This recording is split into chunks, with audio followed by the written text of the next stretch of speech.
প্রিয় বন্ধুরা, আমি মেজর ডালিম বলছি। আজ শুনবেন ১৯তম পর্ব, পাক সেনাদের আত্মসমর্পণ। ১৬ই ডিসেম্বর ঢাকার রেসকোর্স ময়দানে আত্মসমর্পণ অনুষ্ঠানে মুক্তি ফৌজের কমান্ডার ইন চিফ এবং যৌথ কমান্ডের প্রধান কর্নেল উসমানীর আমন্ত্রণে মিত্রবাহিনীর কমান্ডার জেনারেল অরোরা স্বাধীন বাংলাদেশে আসবেন এবং যৌথ কমান্ডের তরফ থেকে ইনস্ট্রুমেন্ট অফ সারেন্ডার যৌথ কমান্ডের শীর্ষ ব্যক্তি কর্নেল উসমানী স্বাক্ষর করবেন, সেটাই ছিল সমগ্র জাতির প্রত্যাশা। কিন্তু ঘটনা ঘটে ঠিক তার বিপরীত। ইনস্ট্রুমেন্ট অফ সারেন্ডারে যৌথ কমান্ডের তরফ থেকে স্বাক্ষর দান করার সৌভাগ্য লাভ করলেন জেনারেল অরোরা। শুধু তাই নয়, অদৃশ্য অঙ্গুলি হেলনে মুক্তি ফৌজের সর্বাধিনায়ক কর্নেল উসমানীকে ১৬ই ডিসেম্বরের ঐতিহাসিক সারেন্ডার সেরিমনিতে উপস্থিত থাকার সৌভাগ্য থেকেও বঞ্চিত করা হলো।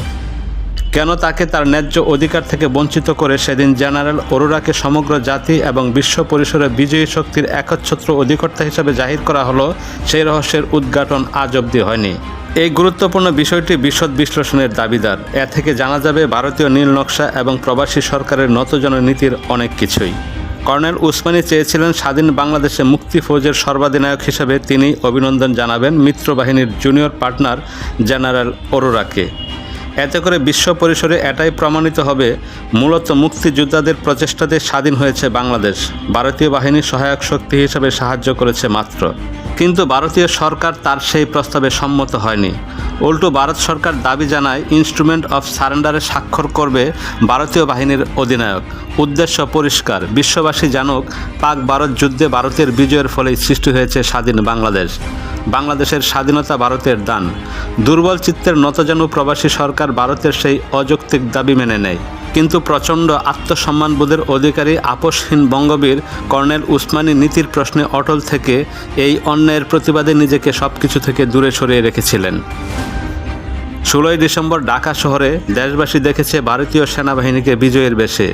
তাদের ঘিরেছিল বিএলএফ, মুজিব বাহিনী এবং রাতারাতি গজিয়ে ওঠা 16 ডিভিশন এর সদস্যরা। কারণ সত্যিকারের মুক্তিবাহিনীর সদস্যদের ঢাকা কিংবা দেশের বড় বড় শহরগুলিতে ঢুকতে দেওয়া হয়নি নিষেধাজ্ঞা জারি করে। ভারতীয় বাহিনীর প্রাধান্য জাহির করার জন্যই এই আদেশ জারি করা হয়েছিল। প্রকৃত মুক্তি ফৌজের যোদ্ধারা ঢাকা এবং অন্যান্য শহরগুলিতে আসার অনুমতি পান ১৬ই ডিসেম্বরের অনেক পরে। এই ধরনের চক্রান্তের ফলে বিশাল ভারতীয় সেনাবাহিনীর আগমনে বাধাগ্রস্ত হয়ে শুকিয়ে গেল মুক্তিযুদ্ধের নিজস্ব ধারা। কালো ছায়ার আধারে ঢাকা পড়ে গেল মুক্তিযোদ্ধাদের বীরত্ব, আত্মত্যাগ। হারিয়ে গেল তাদের রক্তের বিনিময়ে অর্জিত তাদের জয়গাথা। আচমকা হুঁচট খেয়ে মুখ থুবড়ে পড়ল মুক্তিযুদ্ধের চেতনা। ভারতীয় বাহিনীর প্রত্যক্ষ হস্তক্ষেপে জাতির স্বাধীনতার সঠিক মূল্য অনুধাবন করার সুযোগ থেকে বঞ্চিত হলো। এজন্যই আজ অবধি ক্ষমতা বলে যারা অবস্থান করেছেন সেই সমস্ত বুদ্ধিজীবী, সামরিক, বেসামরিক আমলা এবং রাজনীতিবিদদের মধ্যে অতি কম দামে স্বাধীনতা এবং জাতীয় স্বার্থ বিকিয়ে দেওয়ার ন্যাক্কারজনক প্রতিযোগিতা দেখা যাচ্ছে। এক সাগর রক্তের বিনিময়ে কষ্টার্জিত সেই পবিত্র স্বাধীনতাকে যে কোনো ষড়যন্ত্র অঙ্কুরে নস্যাৎ করে দিত পরীক্ষিত মুক্তিযোদ্ধা এবং ত্যাগী সচেতন জনতা। দুর্ভাগ্য, তৎকালীন দুর্বল রাজনৈতিক নেতৃত্বের চরম বিশ্বাসঘাতকতায় খাদহীন বলিষ্ঠ জাতীয় চরিত্র গঠন করার ন্যূনতম সময় ও সুযোগ থেকে বঞ্চিত হলাম আমরা। ১৯৭০ সালে পাকিস্তানের সংবিধানের অধীনে জেনারেল ইয়াহিয়া সরকারের লিগ্যাল ফ্রেমওয়ার্ক এর আওতায় পাকিস্তানের অখণ্ডতা বজিয়ে রাখার ওয়াদা করে নির্বাচন করেন শেখ মুজিব এবং তার দল আওয়ামী লীগ। নির্বাচনের সংখ্যাগরিষ্ঠতা লাভ করে আওয়ামী লীগ পাকিস্তানের কেন্দ্রীয় সরকার প্রধান হবার জন্যই জনগণ তাকে সে নির্বাচনে ভোট দিয়েছিল।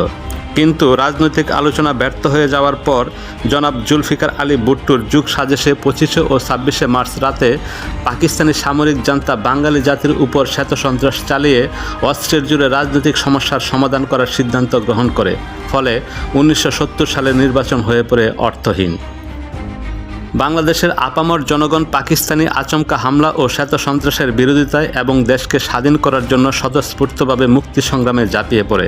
এভাবেই ১৯৭০ সালের নির্বাচন তার গ্রহণযোগ্যতা হারায়। বাংলাদেশের সংগ্রামী জনতা যখন মরণপণ করে প্রতিরোধ সংগ্রামে ঝাঁপিয়ে পড়েছিল, তখন শেখ মুজিবুর রহমান বন্দী হয়ে চলে যান পশ্চিম পাকিস্তানে। আওয়ামী লীগের নেতৃবৃন্দ ছত্রভঙ্গ হয়ে পালিয়ে গিয়ে প্রাণ বাঁচান। সমগ্র সংগ্রামের কোনো পূর্ব প্রস্তুতি ছিল না বলেই তাদের দিশেহারা হয়ে পালিয়ে যেতে হয়। এরপর ৯ মাসের রক্তক্ষয়ী সংগ্রামের ফলে ১৬ই ডিসেম্বর ১৯৭১ সালে বাংলাদেশ স্বাধীন রাষ্ট্র হিসেবে প্রতিষ্ঠিত হয়। এই বিজয়ের পিছনে রয়েছে সমগ্র জাতির অবদান। সেই ক্ষেত্রে এই জাতীয় সংগ্রামের নেতৃত্বের একমাত্র দাবিদার হয়ে কোন যৌক্তিকতায় আওয়ামী লীগ স্বাধীন বাংলাদেশের রাষ্ট্রীয় ক্ষমতা দলীয়ভাবে কব্জা করে নিল, তার জবাব অবশ্যই খুঁজে বের করতে হবে দেশপ্রেমিক ঐতিহাসিকদের ভবিষ্যৎ প্রজন্মের জন্য। 1972 সালের অক্টোবর মাসে লন্ডনে জনাব একে খন্দকার ও মাইদুল হাসানের মধ্যে প্রায় 4 ঘন্টা দীর্ঘ এক আলাপ হয়। স্বাধীনতা যুদ্ধের ইতিহাসে মুক্তিযুদ্ধ ও ভারত সম্পর্কের মূল্যায়নের জন্য এই আলোচনার সারাংশ এখানে লিপিবদ্ধ করার প্রয়োজনীয়তা অনুভব করছি। যুদ্ধকালে গ্রুপ ক্যাপ্টেন একে খন্দকার ছিলেন বাংলাদেশ মুক্তি ফৌজের ডেপুটি চিফ অফ স্টাফ এবং জনাব মাইদুল হাসান ছিলেন প্রধানমন্ত্রীর নীতি নির্ধারণের ক্ষেত্রে একজন পরামর্শদাতা। তাদের কথোপকথন থেকে বোঝা যায় ভারতীয় কর্তৃপক্ষ কর্নেল উসমানীকে বাইপাস করে মূলত যোগাযোগ রক্ষা করতেন জনাব তাজউদ্দিন এবং খন্দকার সাহেবের সাথে। যুদ্ধ সংক্রান্ত বিষয়ে বেশিরভাগ আলোচনাও হতো গ্রুপ ক্যাপ্টেন খন্দকার সাহেবের সাথেই। জেনারেল অরোরা, ব্রিগেডিয়ার একব, ব্রিগেডিয়ার গুপ্ত ছিলেন মূলত তাদের কাউন্টার পার্ট। জনগণের স্বতঃস্ফূর্ত উদ্যোগে বীর বাঙালি মুক্তিযোদ্ধারা যে স্বাধীনতা সংগ্রাম শুরু করেন তার যথার্থ মূল্য ভারত কখনোই দিতে চায়নি। এই নিয়ে মুক্তি ফৌজের কমান্ডারদের সাথে ভারতীয় কর্তৃপক্ষের দ্বন্দ্ব শুরু হয় প্রথম থেকেই। মুক্তিযোদ্ধাদের পরিচালনার জন্য মুজিবনগরে কর্নেল উসমানীর নেতৃত্বে একটি হেডকোয়ার্টার স্থাপন করা হলেও জনাব উসমানীর কর্মক্ষমতা ছিল সীমিত। জুলাই মাস অবধি মুক্তিযুদ্ধ কমান্ডাররা হেডকোয়ার্টার্সের কাছ থেকে তেমন কোনো সাহায্যই পায়নি সংগ্রাম পরিচালনা করার জন্য। বিভিন্ন সেক্টরে কমান্ডাররা সম্পূর্ণভাবে নিজেদের উদ্যোগে মুক্তিযুদ্ধ চালিয়ে যাচ্ছিলেন। এই প্রসঙ্গে একে খন্দকার বলেন, আমি যখন কলকাতায় গিয়ে পৌঁছালাম তখন দেখলাম যে হেডকোয়ার্টার্সের সাথে সেক্টর কিংবা সাব সেক্টর কমান্ডারদের মধ্যে কোনো যোগাযোগ নেই এবং এই পর্যায়ে ভারত আমাদের সংগ্রামে তেমন কোনো সাহায্যই দেয়নি। আমাদের মুক্তিযুদ্ধ সম্পর্কে স্পষ্ট ধারণা লাভ করাও তাদের পক্ষে সম্ভব হয়নি, ফলে কোনো সঠিক নীতিও গড়ে তুলতে পারেননি তারা। তবে তারা তখন চাচ্ছিল স্বাধীনতা যুদ্ধের ইস্যুটা যেই থাক। ভারতীয় নীতি নির্ধারকরা চাচ্ছিলেন স্বাধীনতা যুদ্ধের ধারাবাহিকতা এবং গতি প্রকৃতি থেকে বাংলাদেশের স্বাধীনতা সংগ্রাম ও সংগ্রামীদের বুঝে নিয়ে তারা তাদের নীতি চূড়ান্ত করবেন। চূড়ান্ত নীতি নির্ধারণ করার সময় পর্যন্ত সমস্ত বিষয়টাকে তাদের নিয়ন্ত্রণে রাখতে তৎপর হয়ে উঠেছিলেন তারা। ভারতীয় কর্তৃপক্ষ এবং সেনাবাহিনীর এই ধরনের মানসিকতার ফলে ভারতীয় সেনাবাহিনী এবং মুক্তিবাহিনীর মধ্যে বৈরীভাব এবং রেষারেষি পরবর্তীকালে ক্রমান্বয়ে বৃদ্ধি পেয়েছে এবং স্বাধীনতার পর মুক্তিযোদ্ধাদের নিয়ে গড়ে ওঠা বাংলাদেশ সেনাবাহিনীর মধ্যে যে ভারত বিরোধী মনোভাব দেখা দেয় সেটা মুক্তিযুদ্ধের সময় থেকেই। এই প্রসঙ্গে জনাব খন্দকার আরও বলেন, মুক্তি ফৌজ এবং ভারতীয় বাহিনীর মধ্যে বিরোধ মুক্তিযুদ্ধের প্রথম লগ্ন থেকেই দানা বেঁধে উঠেছিল বিভিন্ন কারণে। মুক্তিযুদ্ধে ভারতীয় সাহায্য ও সহযোগিতার ব্যাখ্যা দিতে গিয়ে গ্রুপ ক্যাপ্টেন খন্দকার বলেছেন, মে, জুন, জুলাই, আগস্ট পর্যন্ত ভারতের ইনভলভমেন্ট ছিল অতি সামান্য। যা ছিল তা মোটামুটিভাবে মুক্তিবাহিনীর জন্য কিছু সামান্য হালকা অস্ত্রশস্ত্র, গোলাবারুদ সরবরাহ, কিছু লজিস্টিক সাপোর্ট, এর বেশি কিছুই নয়। মুক্তিফৌজ কমান্ডারদের মূলত শত্রুপক্ষের কাছ থেকে ছিনিয়ে নেওয়া অস্ত্রশস্ত্র ও যুদ্ধ সম্ভারের উপর নির্ভর করেই চালিয়ে যেতে হচ্ছিল স্বাধীনতা সংগ্রাম। মুক্তিফৌজ সেক্টর কমান্ডারদের জুলাই মাসের কনফারেন্সের কথা আগেই বলা হয়েছে। সেখানে সিদ্ধান্ত গ্রহণ করা হয় 2 লক্ষ মুক্তিযোদ্ধাকে ট্রেনিং দিয়ে গেরিলা হিসাবে বাংলাদেশের ভেতরে পাঠানো হবে। এই প্রসঙ্গে গ্রুপ ক্যাপ্টেন খন্দকারের বক্তব্য, তিনি বলেন, সেক্টর কমান্ডারদের মিটিংয়ের পর দিন জেনারেল অরোরা এলেন। কর্নেল উসমানীর সাথে সেই মিটিংয়ে আমি উপস্থিত ছিলাম। মিটিংয়ে আলোচনার মূল বিষয় ছিল মুক্তিযোদ্ধাদের গেরিলা ট্রেনিং নিয়ে। কতজনকে ট্রেনিং দেওয়া হবে, কোথায় কোথায় ট্রেনিং দেওয়া হবে, কিভাবে ট্রেনিং দেওয়া হবে, কী করে রিক্রুটমেন্ট করা হবে, কতদিন ট্রেনিং দেওয়া হবে ইত্যাদি বিষয় নিয়ে। জেনারেল অরোরা প্রস্তাব দিলেন 5000 গেরিলা ট্রেনিংয়ের ব্যবস্থা করলেই হবে। শুনে কর্নেল উসমানী এবং আমি দুজনেই অবাক হয়ে গেলাম। আমি বলেই ফেললাম, এত অল্প সংখ্যক গেরিলা দিয়ে কি হবে? কর্নেল উসমানী জেনারেল অরোরাকে দৃঢ়ভাবে জানিয়ে দিলেন যে তার 2 লক্ষ মুক্তিযোদ্ধা দরকার। সেক্টর কমান্ডারদের সদ্য সমাপ্ত কনফারেন্সে সেটাই সিদ্ধান্ত হয়েছে। যাই হোক, ট্রেনিং শুরু হলো। ট্রেনিং শেষ করে গেরিলারা ফিরে আসলো, কিন্তু তারপর একটা বিরাট সমস্যা দেখা দিল। এই সমস্যাটার জন্য পুরোপুরি দায়ী ভারত সরকার। ট্রেনিংয়ের পর গেরিলাদের ভারতীয় আর্মি সম্পূর্ণভাবে তাদের নিজেদের অধীনে রাখার সিদ্ধান্ত গ্রহণ করলো। এতে ভীষণ বিরূপ প্রতিক্রিয়া হলো। ট্রেনিংপ্রাপ্ত গেরিলাদের বিভিন্ন সেক্টর থেকে রিক্রুট করা হয়েছিল। ট্রেনিংয়ের পর তারা নিজ নিজ সেক্টরে ফিরে গিয়ে তাদের প্রিয় সেক্টর কমান্ডারদের অধীনে যুদ্ধ করবে, এটাই ছিল তাদের আশা। ভারতীয় সেনা কমান্ডারদের অধীনে যুদ্ধ করতে তারা রাজি হলো না। ভারতীয় বাহিনী ট্রেনিংপ্রাপ্ত গেরিলাদের তাদের নিয়ন্ত্রণে নিয়ে দেশের ভেতরে তাদের কমান্ডের আওতায় পাঠানোর সিদ্ধান্ত গ্রহণ করেছে, সেটা আমাদের হেডকোয়ার্টার্সকেও জানতে দেয়নি। মুক্তিযোদ্ধাদের ইচ্ছার বিরুদ্ধে কিছু কিছু জায়গায় জোর করে ইন্ডিয়ান কমান্ডাররা গেরিলাদের পাঠায় মূলত লুটপাট করে নিয়ে আসার জন্য। যুক্তি হিসাবে তাদের বলা হয় মুক্তিযুদ্ধ চালাতে হাতিয়ার এবং সাথে টাকা পয়সারও প্রয়োজন রয়েছে। মুক্তিযোদ্ধারা এই ধরনের অমানবিক অপারেশন এবং ইন্ডিয়ান আর্মির অধীনতার বিরুদ্ধে বিদ্রোহ হয়ে তাদের নিজ নিজ সেক্টরে পালিয়ে যায়। অল্প সময়ের মধ্যেই সেক্টরে এই সম্পর্কে তিক্ততা ছড়িয়ে পড়ে, ফলে মুক্তিযোদ্ধা ও ভারতীয় বাহিনীর মাঝে অবিশ্বাসের জন্ম হয়। এই খবর জানাজানি হয়ে যাবার পর মুক্তিযোদ্ধাদের সেক্টর কমান্ডারদের দাবি অনুযায়ী আমাদের হেডকোয়ার্টার্স থেকে চাপ দেওয়া হয় বাংলাদেশের প্রশিক্ষিত গেরিলা এবং মুক্তিযোদ্ধাদের বাংলাদেশি সেক্টর কমান্ডারদের হাতেই দিতে হবে। ভারতীয় রাজনৈতিক নেতৃবৃন্দ অনিচ্ছা সত্ত্বেও নেহায়েত নিরুপায় হয়ে আমাদের চাপের মুখে নথি স্বীকার করে নিতে বাধ্য হয়েছিলেন। পরবর্তী পর্যায়ে অবশ্য মুক্তিফৌজদের কাউন্টার ফোর্স হিসাবে ভারতীয় গোয়েন্দা বাহিনী র এবং সেনাবাহিনীর মিলিত চেষ্টায় গঠিত হয়েছিল BLF, সে এক অন্য অধ্যায়। ভারতীয় নেতৃত্বের এই ধরনের মনোভাবের দুটো কারণ হতে পারে। প্রথমত, বাংলাদেশের স্বাধীনতা সংগ্রামের ফিল্ড কমান্ডার্স এবং মুক্তিযোদ্ধাদের ভারত সরকার সম্পূর্ণভাবে বিশ্বাস করেনি, তাই তারা সবসময় মনে করত ওদের উপর নির্ভর করা যায় না। দ্বিতীয়ত, তাদের মনে এমন একটা ধারণা বদ্ধমূল হয়ে উঠেছিল যে শেষ পর্যন্ত তাদের সরাসরি যুদ্ধের বিজয় ফল হিসেবে স্বাধীনতা লাভ করবে বাংলাদেশ।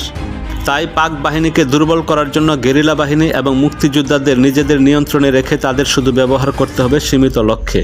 কিন্তু মুক্তিযোদ্ধা কমান্ডারদের বৃহৎ অংশ এবং সদস্যরা চেয়েছিলেন দখলদার বাহিনীর বিরুদ্ধে প্রয়োজনে দীর্ঘস্থায়ী সংগ্রাম পরিচালনা করে নিজেদের প্রচেষ্টায় তারা স্বাধীন করবে তাদের মাতৃভূমি।